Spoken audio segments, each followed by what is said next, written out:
evening, South Carolina weather watchers. I'm your host for South Carolina Weather, Jesse Peterson, and let's talk about the weather for your Monday evening going through for your future.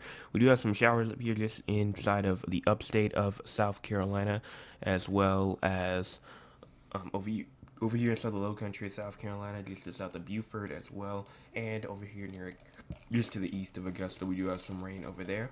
If we zoom our way out, you can see we have Tropical Depression Bear over here just near Tyler, Texas, where most winds are actually moving upward.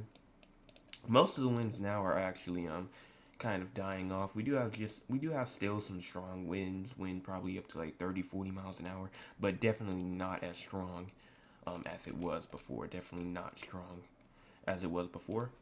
As I did see some 90 to 100 mile per hour gusts inside of near Houston today. So here goes all of our flooding concerns going on inside of eastern Texas, eastern Oklahoma, most of Arkansas, Missouri, Illinois, Indiana, and western Kentucky. We still do have some rain over here inside of the deep south and the southeast as well as over here inside of New Mexico and Mexico. We still do have some rain down there, and as well as over here inside of Nevada and California. We do have some rain there, and also over here near Wisconsin and with the UP of Michigan, and as well as Minnesota and up there in Canada as well. So let's go and let's talk about cloud cover. Cloud cover right now, seeing some heavy clouds over there just to the west of Columbia, as well as over there just to the east of Augusta, as well as over here near Savannah. As well as up there inside of Myrtle Beach, we do have some light cloud cover for the future. Not much, just clouds will continue to build up as we get into later tonight, and as we get into tomorrow morning, clouds will still be dominating over South Carolina, even as we go into the afternoon hours tomorrow. Here is our current temperature: 79 in Rock Hill, 79 in Loris, 79 inside of Georgetown, 80 inside of Myrtle Beach and Charleston and Savannah and Augusta. 79 up there, pretty much. You're either at 77, 79, or 80. It's just whichever one you're at. As we get through the next couple of hours or so, it's gonna obviously drop.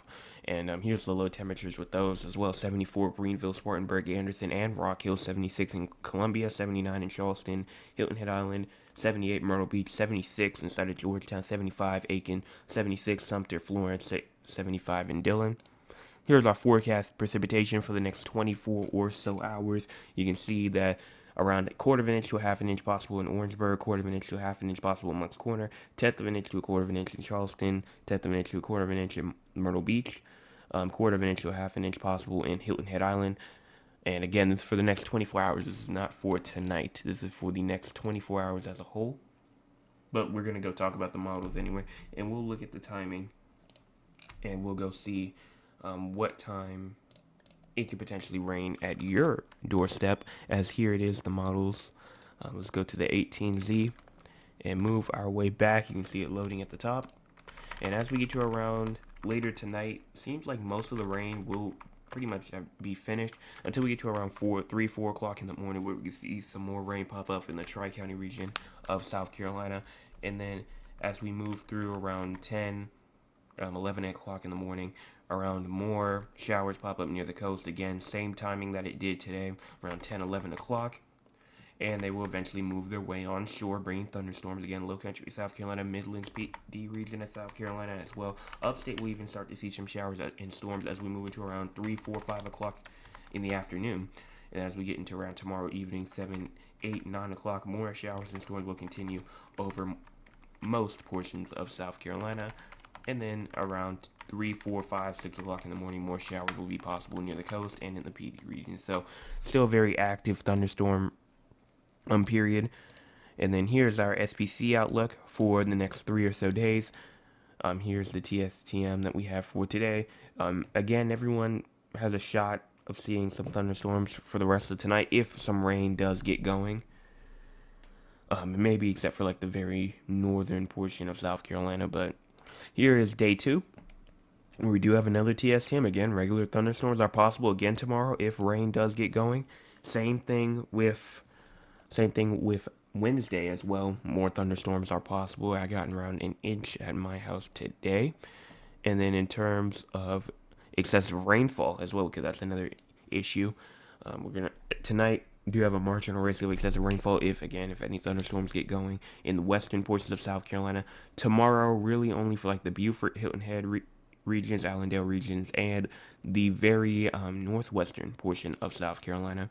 Nothing for Wednesday or Thursday, but Friday could be a pretty interesting day, especially for excessive rainfall for a portion of Columbia, Spartanburg, all the way down towards Charleston, all the way up to like Rock Hill, Myrtle Beach, Sumter, Florence, all those regions up there for Friday. So some minor flooding is possible in those regions.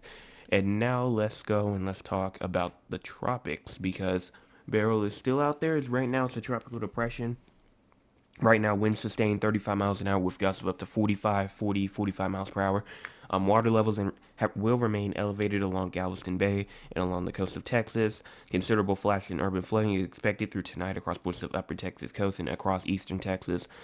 Use caution after Beryl passes as a deadly hazard remain, including down power lines in flooded areas, ensure that generators are properly ventilated to avoid carbon monoxide poisoning, and then rip currents could cause life-threatening beach conditions through Tuesday across portions of the northern and western Gulf Coast. So that's pretty much things with Beryl. Let me go over to the tropical tidbits and let's see what they have. So this is what Beryl looks like right now. There it is. This is what Beryl looks like right now. There goes Texas, and let me get my pen. But there goes Texas. There goes Louisiana, bringing heavy rain to Louisiana. Also brought some very strong tornadoes as well. There it is right there. But brought some very strong tornadoes to Texas. Very strong tornadoes to Louisiana as well. Arkansas still under that threat for some tornadoes as we go through the rest of tonight. And then here is just the future models. I'm just going to show the GFS just to show it. You see, again, right now it's supposed to curve up, but actually I'm going to go to this one because this one right here is probably the most accurate one.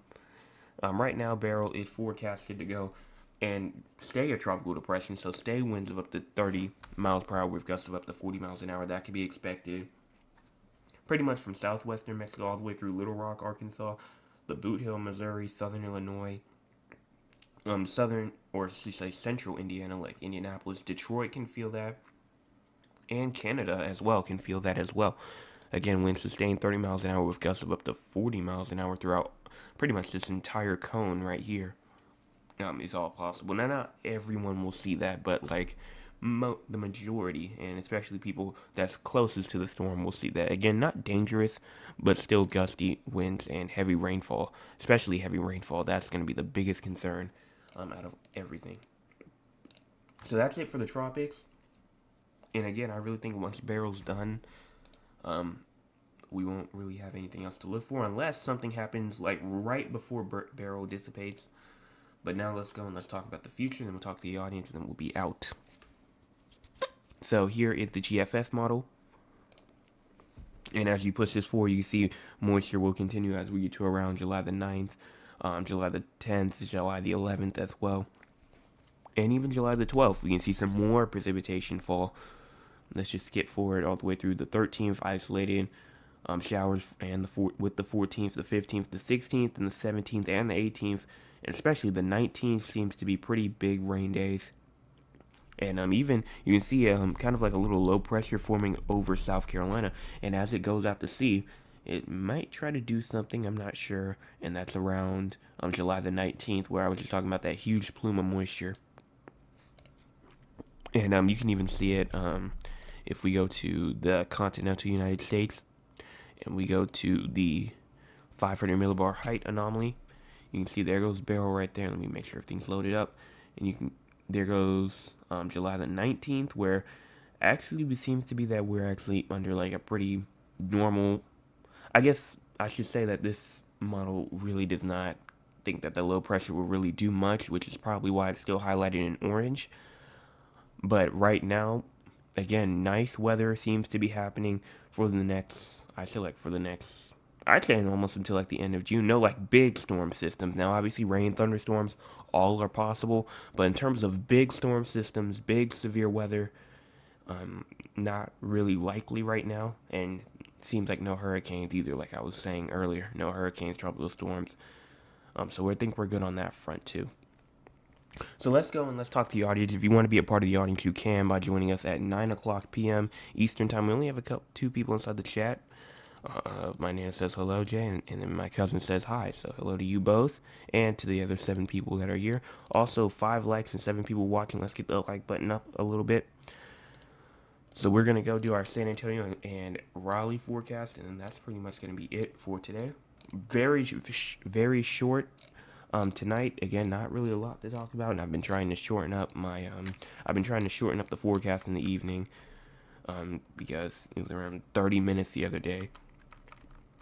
So as you push this forward, again, for San Antonio, nothing really happening until we get to around, get the time up.